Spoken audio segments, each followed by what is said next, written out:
안녕하세요, 수련입니다. 저는 오늘 인테리어 재테크 책을 가지고 이야기를 해보려고 합니다. 이 책은요, 제가 진행하고 있는 인싸 북클럽의 2주차 추천 도서입니다. 인싸 북클럽이 뭐냐면요, 이날못, 인테리어 알지 못하는 사람을 인테리어 하는 사장님으로 만들어주는 그런 목적으로 하고 있는 북 스터디라고 생각하시면 되겠습니다. 그냥 책만 보고 공부하기는 그렇고요. 책도 읽고 실제 인테리어 현장에도 가보고 이런 식으로 진행을 하고 있거든요. 근데 요거를 책을 소개하기 전에 제가 왜 인테리어 강의를 시작했는지 그 얘기부터 좀 하려고 그래요. 제가 그 에어비앤비랑 쉐어하우스 강의를 진행하고 있잖아요. 강의를 하고 컨설팅을 하고 이러는데 어쨌든 제일 중요한 건요. 예뻐야 돼요. 그 집이 에어비앤비든 쉐어하우스든 예쁘지 않으면 고객이 오질 않아요. 그래서 제가 에어비앤비, 쉐어하우스 수강하신 분들 대상으로 인테리어 특강을 진행을 했었어요. 어떤 식으로 했는지 한번 보여드릴게요. 자, 일단은 제가 운영하고 있는 여기 게스트하우스 건물에 이분들이 오시라고 그래요. 여기는 제가 리모델링 공사를 업체에 맡겨서 전체적으로 다 뜯어 고쳤던 곳인데요. 쭉 이렇게 보면서 외부를 보면서 막 설명을 드리죠. 외부의 저 창문은 왜 그대로 놔뒀고, 이 창문은 왜 뜯어 고쳤는지, 이쪽 창문은 그대로 놔두고, 이쪽 창문은 고쳤고, 어떤 부분을 손을 댔고, 어떤 부분을 그대로 댔는지 이런 부분들을 쭉 안내를 해서 설명을 드려요. 그리고 이런 내용도 있죠. 여기는 이제 내부 실내인데요. 실내에서 요 목공, 그러니까 인테리어 목수가 어떤 거를 만들어낼 수 있는지, 그리고 원래 이 자리에 뭐가 있었는데 뭐를 철거했는지 이런 것들도 쭉 설명을 드립니다. 그리고 침구요. 게스트하우스에 사용하는 침구 있잖아요. 침구를 직접 보여드리고 그거를 수납하려면 수납 공간이 정말 중요해요. 수납 공간은 또 어떻게 만들어야 되는지 게스트하우스에 정말 필요한 게 수납 공간이거든요. 눈에 보이는 예쁜 부분뿐만 아니라 기능적으로 운영하는 사람 입장에서 필요한 공간이 어떤 것들인지 이런 것들도 제가 설명을 드리죠. 그리고 여기는 이제 주방 쪽인데요. 주방 안쪽에 그 수납 공간 같은 데 보여주면서 제가 또 이렇게 설명을 드립니다. 그래서 여기는 실내 공간에서 좁은 데서 진행을 하다 보니까 사실은 많은 분들을 참여를 하지는 못하고 소수로 한 5분, 6분 정도 소수로 진행을 했었어요. 여긴 욕실이죠. 욕실에서도 욕실 공간도 좁아서 한 번에 한 3명 정도밖에 못 들어오지만 욕실 공간에서 실제로 세면대랑 변기랑 보여드리면서 이렇게 설명을 드립니다. 어떤 거는 실제 인테리어 디자이너가 손을 댄 거, 그리고 인테리어 디자이너가 손대지 않고 아저씨가 막 만든데 이런 데랑 어떤 차이가 있는지요. 그런 것들요. 그리고 여기 벽은 지금 실내 공간에 있는 벽인데요. 이 그림이요. 그림 하나가 있고 없고가 정말 인테리어의 그 분위기를 확 바꾸거든요. 근데 이 그림은 원본 그림을 사면 좋겠지만 제가 아트샵 코리아라는 곳에서 제가 좋아하는 작가의 그림을 아트 포스터로 구입을 한 거예요. 그렇게 해서 액자에 넣어서 이 액자도 사실은 주워 왔어요. 그래서 원목 액자에 넣어서 벽에 걸어서 이렇게 걸어놓은 벽 그림 하나가 정말 분위기를 바꿀 수 있다는 거를 제가 설명해 드리고 있는 장면입니다. 문제는 이 그림이요. 여기 참, 이 사진에 있는 그림은요. 박노수 화백의 그림이에요. 왜냐면 저희 게스트하우스가 박노수 미술관, 의 옆집이거든요. 그래서 박노수 화백의 그림을 걸었어요. 원본을 제가 사다가 걸 정도의 재력을 가지지 못하고요. 사실 그걸 걸기에는 굉장히 대작이어서 원래는 이 그림이 가로 사이즈가 이만큼 더 큰 아주 대작이거든. 벽 하나를 꽉 채우는. 그래서 이거를 걸 만한 공간이나 이런 건 되지 못해서 아트 포스트를 걸었죠. 여기 옆에 보면 이렇게 커튼이 보이는데요. 이 커튼 너머는요. 지금 사무공간으로 임대를 하고 있어요. 사무공간으로 쓰이기 때문에 여기에 계신 분이 좀 시야를 어느 정도 좀 가려줘야 되잖아요. 그래서 이 자리에다가 칸막이를 좀 뭔가를 설치를 해야 되는데, 마땅한 거를 좀 고르다가, 이거는 일본에서 직구한 커튼입니다. 이게 꺾어지는 부분이 일반 커튼처럼 이렇게 부드러운 게 아니고, 이렇게 딱딱딱딱 이렇게 각이져 있죠. 그리고 이 색깔은 어떤 걸 기준으로 골랐냐면, 이 색깔이요. 옆에 걸려있는 그림하고 통일된 색깔로 이렇게 연속성을 가질 수 있도록 골랐어요. 근데 제가 이렇게 막 설명을 하면 제가 굉장히 인테리어를 잘 알고 뭐 타고난 감각이 있고 막 이런 것 같잖아요. 아니에요. 이게 저는 정말 왜 여기를 제가 인테리어 업체에다 맡겨서 했겠어요. 제가 셀프가 아니라 직영공사 같은 걸 할 수도 있는데도 인테리어 업체에다 맡긴 이유는 나는 정말 아무것도 모르고 그렇기 때문에 이거는 나로서는 할 수가 없다. 인테리어 업체에다가 돈이 아무리 많이 들어도 인테리어 업체에다가 맡겨야만 되는 거다라고 생각했기 때문에 이렇게 한 거거든요. 그래서 근데 하다 보니까 자꾸 하다 보니까 사다 사고 화면을 보고 이러다 보니까 자꾸 늘어나게 되죠. 그래서 인테리어 특강 오신 분들한테는 제가 업체한테 받았던 견적서 그리고 그 업체한테 제가 어떤 부분들을 해주세요라고 요구해서 줬던 거 그리고 뭐 침구라든지 뭐 가전제품이라든지 그 구매할 때 했던 이 리스트들을 다 보여드리고 다 가져가시라고 찍어서 가져가시라고 다 그 과정마다 다 보여드리거든요. 이제 이런 식으로 강의를 쭉 진행을 했었어요. 근데 이렇게 해도 이제 이건 일회성 강의잖아요.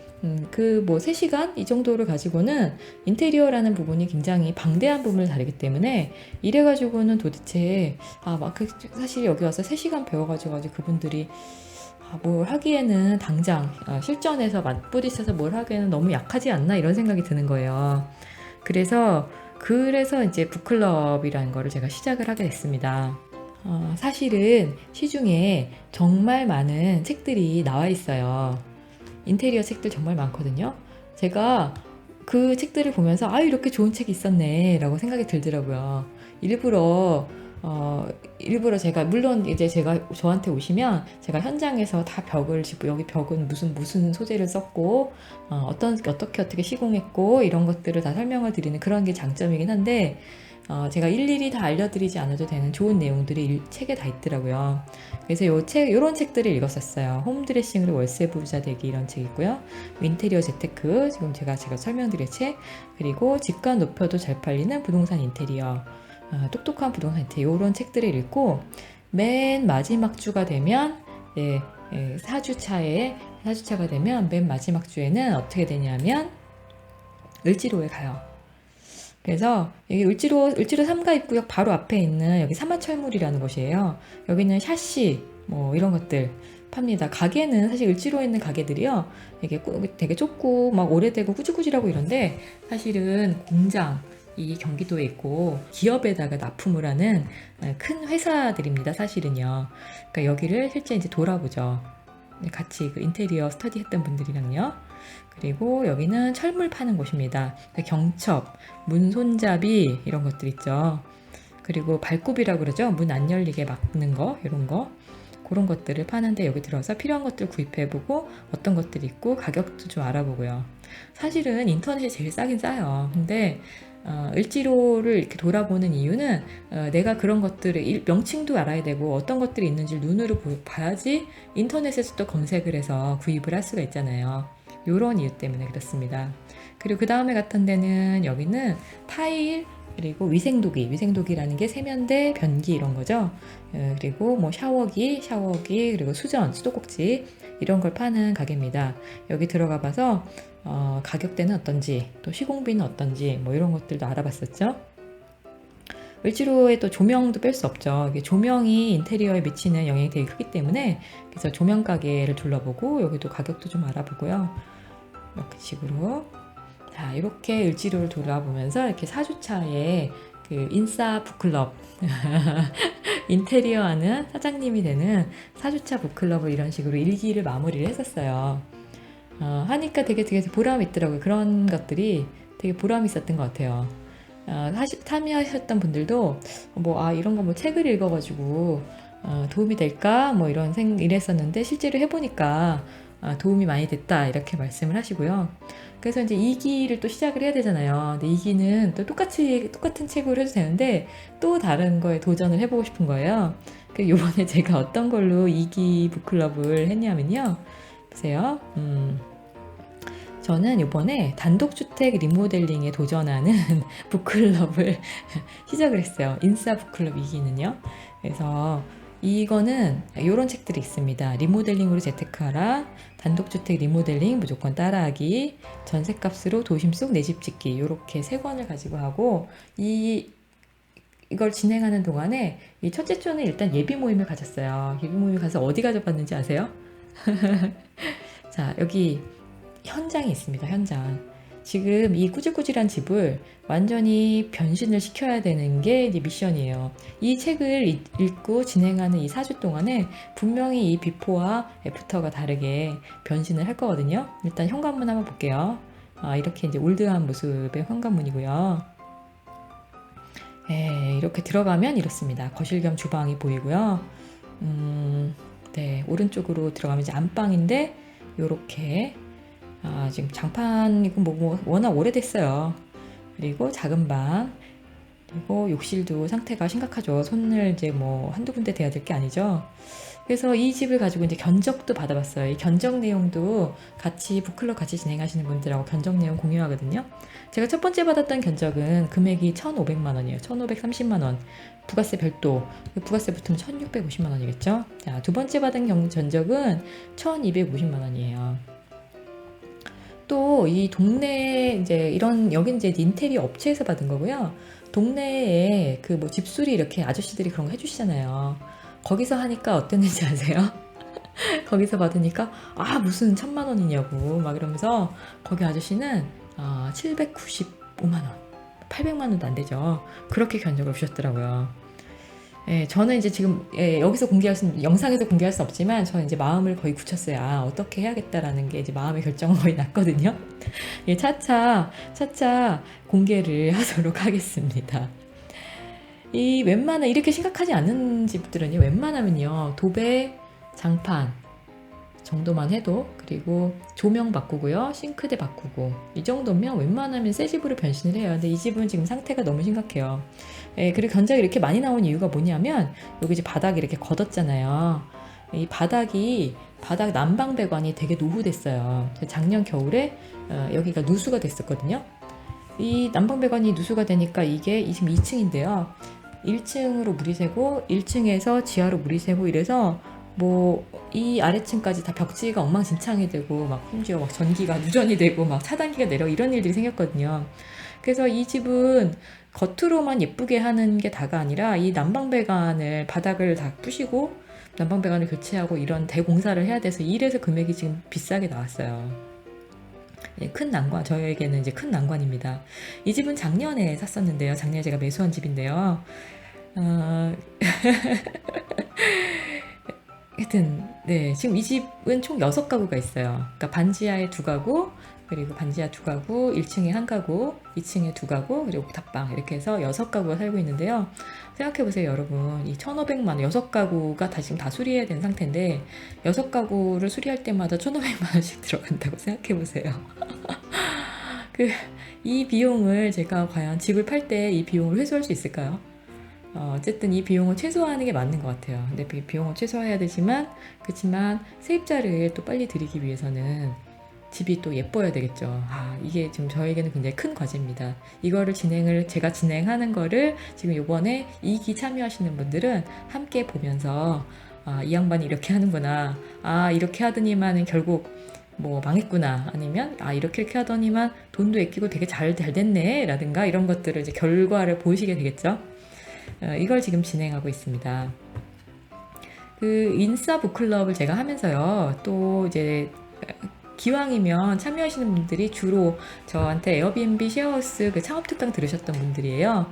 그래서 그분들한테 좀 현장을 좀 보여드리려고 번개식으로 해서 한 번씩 그 탐방을 하거든요. 다른 데는 제가 제 집 말고 다른 데는 또 어떤가 이런 거 보여드리기 위해서요. 그게 지난번에 갔던 데는 여기예요. 이태원에 있는 개수작 하우스라고요. 예쁘죠? 근데 사실은 이게 파란색 타일을 붙인 게 아니고 지금 사진에 보이시는 게 욕실인데요. 파란색 타일이 아니고 타일 위에 타일 페인트를 칠한 거예요. 그리고 거기다가 원목 선반을 달아 놓으니까 너무나 예쁘죠. 일반 가정집 같으면 좀 이렇게 하기가 쉽지 않은데요. 게스트하우스고 손님이 이제 왔다 갔다 하는 공간이니까 또 이게 가능한 거죠. 그리고 여기는 이제 옥탑에다가 파티룸을 운영하고 있어요. 여기 베란다로 이렇게 나가면요. 여기서 옥탑, 여기가 그 이태원 언덕에서 쭉 이제 한강까지 쭉 내려다 보이더라고요. 뷰가 굉장히 좋아요. 그래서 이태원의 야경을 보면서 이렇게 파티룸, 실내 파티룸도 이용할 수 있고 밖으로 나가서 바베큐도 해 먹을 수 있고 이런 파티룸도 운영을 하는 거죠. 파티룸 그리고 아래쪽에 이렇게 2층 침대에 있는 방이 있어서 숙박 예약과 이게 모임이나 행사 같은 걸 같이 하는 이런 사업 모델을 가진 곳이었어요. 그래서 거기를 방문해서 어떻게 여기 리모델링 했는지 뭐 이런 얘기들 그리고 현재 어떻게 운영하고 있고 어떤 사람들이 주로 찾아오는지 이런 얘기를 들었었고요. 이번에는 어디 갔었냐면 지난주에는요 어디 갔었냐면 또 이제 여기 이태원의 또 다른 데인데요. 이제 완전 화이트 톤으로 인테리어 한 데를 한번 가봤었어요. 한번 보실래요? 이렇게요.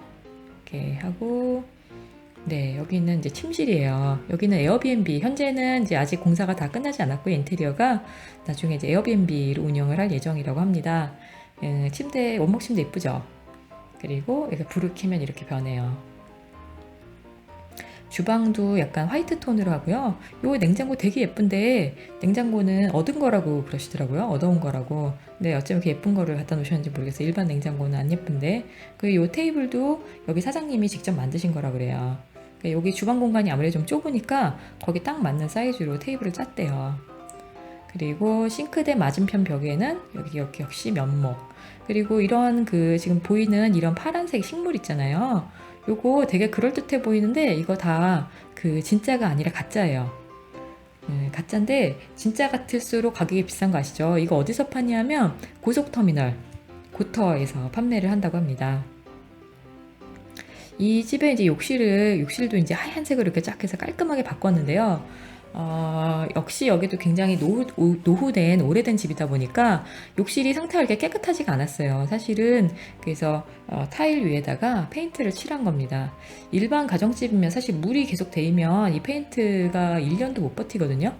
근데 여기는 항상 사람이 거주하는 게 아니니까요.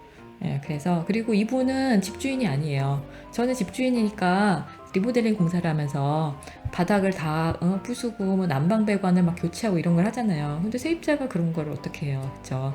그래서 타일은 타일 위에 덧방이라서 타일 위에 덧붙이는 거라는데 이분은 그 공사비를 지출하지 않기 위해서 페인트를 칠해서 이런 식으로 화이트 톤으로 꾸민 거죠. 그리고 여기 또 이 욕실의 또 하이라이트가 이거예요. 스테인레스로 된 선반인데 요거가 굉장히 모던하고 되게 유니크한 되게 멋이 있거든요. 근데 을지로 공업사에 가서 요거 선반 좀 이렇게 꺾어주세요. 거기 공업사 같은 데는 이런 스테인레스 판때기가 막 굴러다니거든요. 그러니까 그런 식으로 해서 이렇게 되게 저렴하게 꾸민 거라고 합니다. 여기는 약간 그 미닫이문 띄어낸 거고요. 원목 파티션이 이렇게 인터넷에서 팔아요. 저도 이거 보고 예뻐서 저 집을 수리하면 여기 현관 쪽에 한번 설치해 볼까 이렇게 생각하고 있거든요. 그러니까 이런 거 이분은 이거 사지 않고 이런 식으로 기존의 강목을 그냥 사다가 비슷하게 이걸 만들었다 그래요. 이렇게 해서 리모델링비로 이분은 총 200만 원. 왜냐면 모든 걸 다 자기가 했으니까. 심지어 요것도 자기가 아까 제가 테이블도 만들었죠. 요 테이블도 만들었죠. 요것도 만들었죠. 그리고 여기 이런 것들도 본인이 만든 거죠. 요 테이블도 만들었죠. 이 침대도 거기 사장님이 직접 만든 거예요. 그러니까 이 정도니까 재료비 200만 원으로 이거 가능했겠죠. 이 벽도요. 원래 있던 벽지 위에다가 벽지 페인트 그냥 칠한 거예요. 그러니까 요런 인테리어 이제 완전 저가형 인테리어 사례. 세입자라면 이렇게 하는 게 맞는 것 같아요. 집주인이 아닌데 많은 돈을 쓸 수가 없잖아요. 그러니까 이렇게 한 사례도 한번 봤었습니다. 근데 이제 다시 이거를 돌아가서 인테리어 재테크 책으로 돌아가서요. 왜 저는 이 책을 인테리어 책을 많고 많은 인테리어 책 중에서 이걸 골랐을까 이 책을 그 얘기는 이 앞부분은 이제 그냥 인테리어에 대한 얘기들은 거의 비슷비슷해요. 공사가 어떤 식으로 진행이 되는가, 공사가 진행되는 과정, 그리고 비포 애프터 사진 보면 예쁘고 뭐 이렇죠. 근데 저는 이 책의 가장 그 흥미진진한 얘기는 이제 이분은 주로 빌라 투자를 한대요. 그래서 빌라 금매를 사서 고쳐서 예쁘게 고쳐서 세입자를 드리고 그런 식으로 하시는데요. 아주 재밌는 얘기가 뭐냐면 무대출 빌라 투자에 대한 얘기더라고요. 대출이 없이 빌라를 사요. 어떻게 하냐면요. 노후된 빌라를 금매만 찾아서 계약을 해요. 앞부분에 보면 경매 얘기가 나오는데요. 경매가 꼭 나한테 낙찰되리란 법이 없잖아요. 그러니까 차라리 금매를 찾는 쪽을 본인은 택했다라고 하더라고요. 그래서 노후빌라를 금매로 계약을 합니다. 이분은 주로 투룸을 찾는데요. 원룸은 너무 작아서 들어가는 그 공수라고 그러죠. 인테리어 인력, 사실 재료비보다 인건비가 비싼 거잖아요. 인건비 대비해서는 좀 뽑기가 어렵고, 3룸 같은 경우, 방 3개짜리 같은 경우는 아무래도 아이를 딸린 가족들이 들어와 살다 보니까 집이 아무래도 망가지기가 쉬운 거예요. 그래서 이분은 싱글, 이나 아니면 신혼부부가 거주를 하는 주로 투룸을 공략을 했다고 합니다. 그래서 노후빌라를 금매로 계약하잖아요. 그리고 계약금을 걸죠. 예를 들면 1억 1천만 원짜리 빌라를 샀다. 그러면 계약을 했다 그러면 계약금으로 1,100만 원, 보통 10% 걸잖아요. 그래서 계약금을 걸어요. 그리고 이 집이 이제 워낙 낡았으니까 집주인하고 딜을 하는 거예요. 공사를 입주가 잔금을 치르기 전에 공사를 시작하겠다. 네, 그런 조건이 되는 집을 찾는 거죠.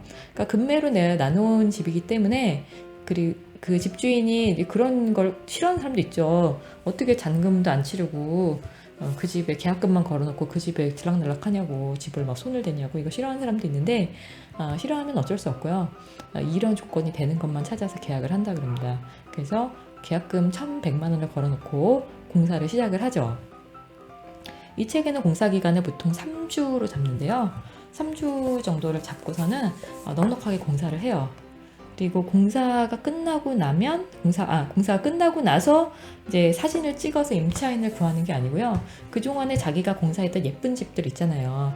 그 예쁜 집들을 사진을 올리고, 내가 이런 식으로 집을 고칠 거니까 이 집에 들어와 살 사람 오세요, 이렇게 해가지고 그 사이에 임차인을 구해요. 그래서 공사가 끝나면 임차인이 입주를 하죠. 전세로. 그러니까 1억 1천짜리 빌라를 사서 전세는 1억 2천에 놔요. 그렇게 해서 임차인을 입주하고 임차인한테 잔금을 받아서 그 잔금으로 빌라의 매매에 대한 잔금을 치르는 거예요. 그럼 솔직히 말해 자기 돈 하나도 안 들이고 하는 거죠. 공사비까지도 어쩌면 여기서 빠지는 거예요. 이런 좀 리스크가 좀 크죠. 리스크는 있으나 이런 식으로 자기가 투자를 한다고 얘기를 해요. 그러면 대출 하나도 없이 빌라를 소유하게 되고요. 그리고 2년 지나고 나면 이제 전세금을 조금씩 올려서, 근데 이런 빌라가 여러 개가 있겠죠. 그러니까 여기서 1,000만 원 올리고 저기서 500만 원 올리고 뭐 이렇게 모으면 2년마다 이제 뭐 몇천만씩 이렇게 들어오는 그런 요분은 사업 모델을 얘기를 하시더라고요. 리스크는 있으나 그런 것들을 얘기를 하시더라고요. 네, 재밌는 게 또 뭐냐면, 이 책에서 굉장히 특이한 게 뭐냐면, 구글에서 제가 인테리어 예쁜 집을 한번 검색해 봤어요. 그러면 이렇게 딱 이렇게 인테리어 예쁜 집들이 쫙 나오죠. 이런 식으로 이제 집을 예쁘게 꾸미는 거예요. 인테리어를 해서 예쁘게 꾸미는 거예요. 근데 인테리어 예쁜 집들의 사진을 보면 어때요? 그러니까 요런 사진을 보면 이거는 인테리어 공사가 막 끝난 사진이에요. 요런 집을 보고서 세입자가 혹해가지고 들어오기는 쉽지 않아요. 그러니까 어떤 집이 예쁘죠? 이런 식으로요. 여기처럼 이렇게 뭔가 가구, 뭐 커튼, 뭔가 소품 이런 게 있어야 되잖아요. 이래야지 이제 매력을 느끼잖아요. 러그도 있고 막 이런 거잖아요. 실제로 요 책에 실려 있는 사진들이 그런 집들이에요. 보니까 조명이며 뭐 약간 조명은 뭐 띄어갈 수가 없는 거지만 벽에 그림도 걸고요, 커튼도 걸고 뭐 라탄 체어 이런 거 놓고 러그, 원형 러그 깔고 막 이런 식이거든요. 그런 집을, 그러면은 세입자가 들어와서 그 가구나 소품까지 다 같이 쓰게 되는 거잖아요. 그 상태에서 세입자를 구해요. 그러니까 당연히 세입자는 좋아하죠. 이쁘니까. 요즘 너무나 다 이쁜 집에 살고 싶어 하잖아요. 그래서 이 책의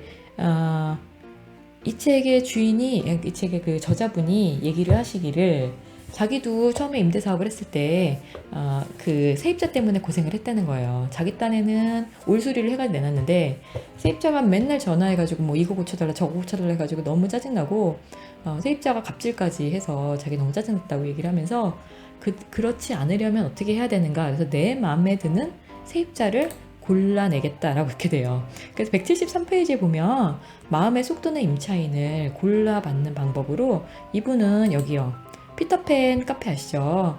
그 직거래, 부동산 직거래 하는 데잖아요. 여기다가 자기가 예쁘게 인테리어한 집 사진을 올려가지고 임차인을 구해요. 그러니까 내 매물의 이분이 이렇게 얘기해요. 내 매물의 특장점은 내가 가장 잘한다. 어떤 컨셉으로 꾸몄는지. 그래서 뭐 약간 동남아스러운 약간 그린 인테리어 이런 걸 했는지 그런 것들을 했는지. 그래서 이분이 올려가지고 사실은 뭐 직거래를 하는 위해서 하는 것도 아니더라고 보니까 결과적으로는 다 부동산을 거치게 돼 있거든요. 그래서 복비를 절감하기 위해서 피터팬에다가 사진을 찍어서 올리고 이런 수고를 감수하는 게 아니고 내가 통제권을 갖는 내 맘에 드는 그런 임차인을 골라받기 위해서 이분은 이런 방법을 택한다라고 얘기를 하더라고요. 저는 이 부분이 쉐어하우스에도 꼭 필요하다고 봐요. 그러니까 에어비앤비 같은 경우는 그냥 게스트가 왔다가 가는 거잖아요.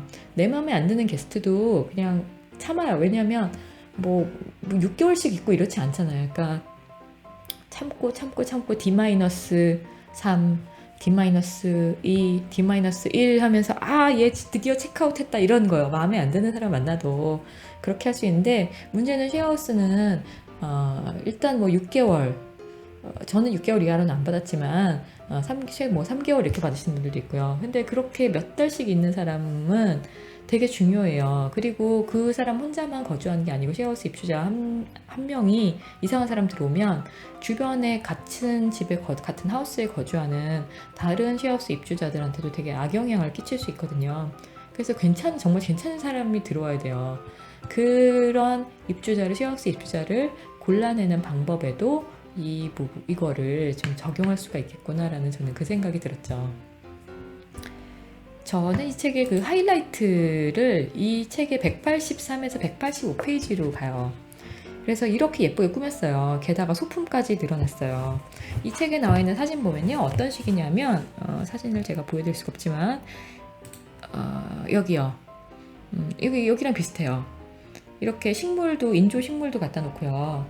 이런 식인 거예요. 벽에다가도 뭐 걸고 막 이런 식이거든요. 그러니까 이런 것들을 손상시키지 않고 잘 사용할 수 있는 세입자를 구해야 될 거 아니에요. 소품까지. 그래서 183페이지에 보면 전세로 이 집을 놨을 때 전세 특약사항이 나와 있어요.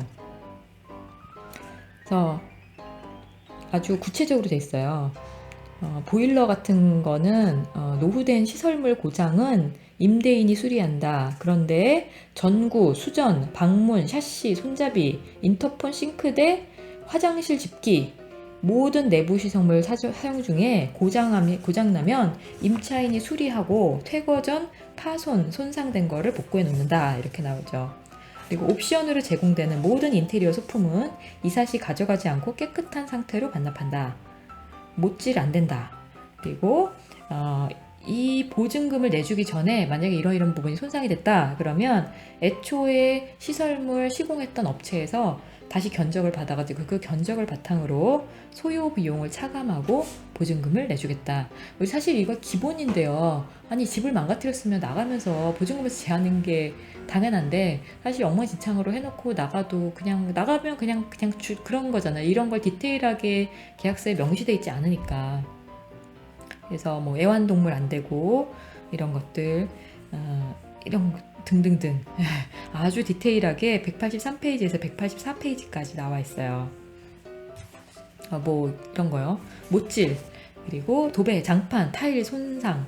그러니까 여기에도 괄호하고 이렇게 돼 있어요. 인테리어 보건비에 괄호, 청소비 포함.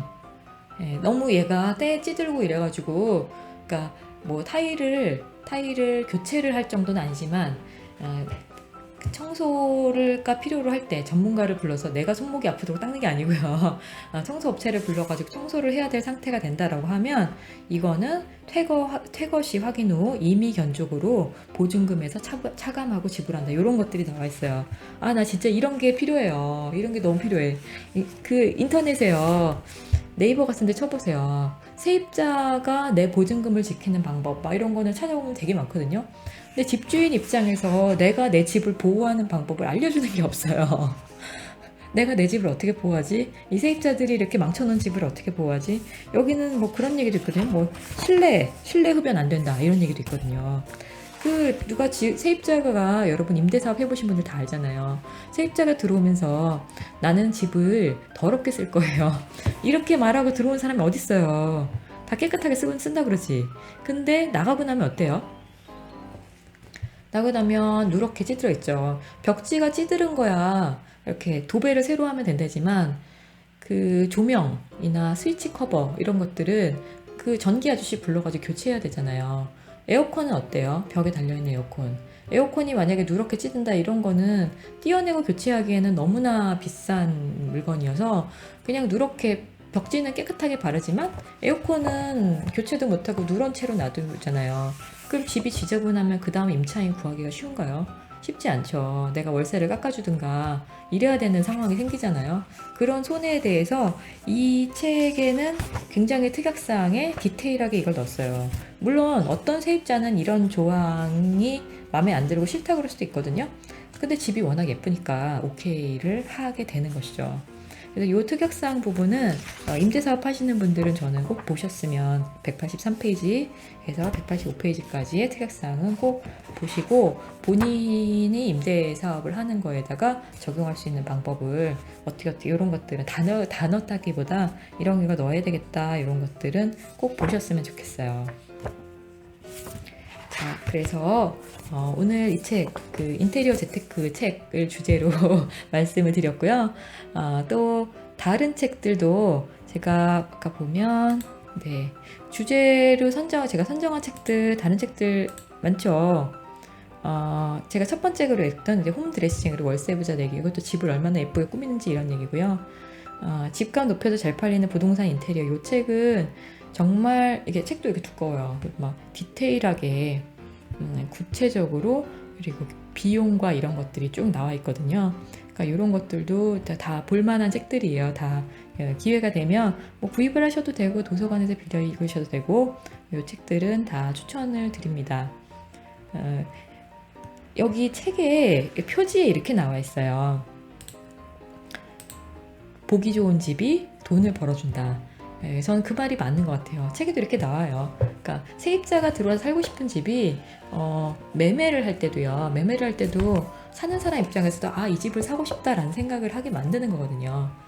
그거를 만드는 방법을 그렇다고 업체에다가 무조건 견적을 비싸게 부르는 업체에다 맡길 수도 없고 무조건 싸게 부르는 데다가 했다가는 또 이제 그 난감한 경우를 당할 수도 있고요. 그런 것들은 사실 경험이 쌓여야지 되는 것이기는 한 것 같아요. 그래서 그런 좀 시행착오를 줄여주는 방법으로 이 책 읽어보시는 거를 추천드립니다. 또 다음에 다른 책으로 만나 뵙겠습니다. 감사합니다.